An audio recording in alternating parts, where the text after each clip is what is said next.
Are you absolutely certain? I said into the phone, my voice barely above a whisper. What'd you say, Matt? Said Bobcat. I cleared my throat. I said, are you sure? I wish I weren't.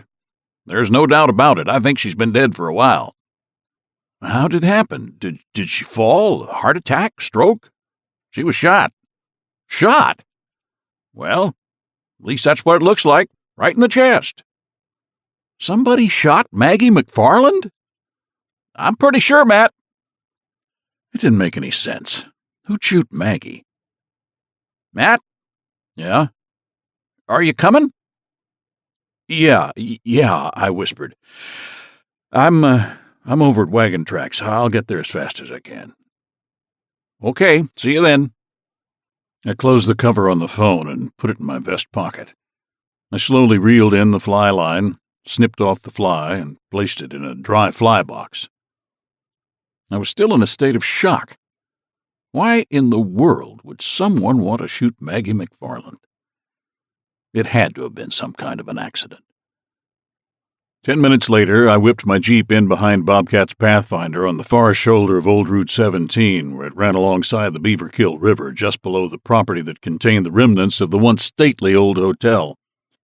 Bobcat was kneeling beside the body of the dead woman, his hands encased in latex gloves, his eyes scanning the ground around her lifeless form for anything that might indicate how this awful tragedy had occurred. He'd already taken more than a dozen photographs and spray-painted the outline of Maggie's body to indicate its location for future reference. As I looked around the site, something caught my eye. It was a tiny flash of sunlight reflecting off something metallic lying on the ground about 15 feet from Maggie's body. As I neared the object, I slipped on a pair of latex gloves, then bent down and carefully lifted a spent cartridge from the ground. What you got, Matt? This, I said, holding up a bright brass shell casing, examining its exterior carefully. Looks like a .45 caliber, but I'll bet you haven't seen one like this for a while. Bobcat walked over and took a look. Big deal, he said with a laugh. It's a .45 caliber. Seen one, seen 'em all. I shook my head. Nope, not exactly. Take a look at the stamping on the butt. Bobcat studied the casing and shrugged his shoulders. He obviously didn't see what I saw. You see these initials? EC? Yeah. Well, that stands for Evansville Ordnance. These were made during World War II, just for the Army. Actually, it was a division of Chrysler. The car company? The very same, I said. Bobcat smiled. Leave it to you to know shit like that.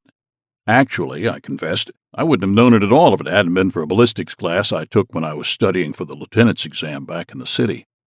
Well, I guess that adds a new wrinkle to things, said Bobcat. I guess so, I agreed. You know, at first when you told me Maggie had been shot, I thought for sure it would have been a rifle. Somehow that would have made a little more sense. Maybe a ricochet, like an accident. But this was a handgun. Probably up close, too. Now that makes it kind of deliberate, wouldn't you say? Probably, said Bob. I put the casing into a clear plastic evidence bag and handed it to Bobcat. Get this off to the FBI ballistics lab. Maybe they can get a print off of it. I knew the chances of that happening were slim and none, but it was one of the many steps that needed to be taken in an investigation. Also, with a little luck, the lab might be able to note any extractor or firing pin markings on the casing that could enable us to match it to a weapon, if one were ever recovered. Every little piece of forensic evidence was important if we were to have any chance of finding Maggie's killer. Any signs of a struggle? I asked. Defensive wounds, scratches, anything? Nothing that I can see, replied Bob. Looks like she was shot point blank in the chest. Might have even got her in the heart. I don't think she ever saw it coming. I studied Maggie's lifeless body. Clothed as she was, it seemed somehow appropriate for the location, or at least as would have been appropriate some 60 or 70 years ago. But why dress that way now? Why was she so elegantly attired? Was she meeting someone? It was perplexing, to say the least.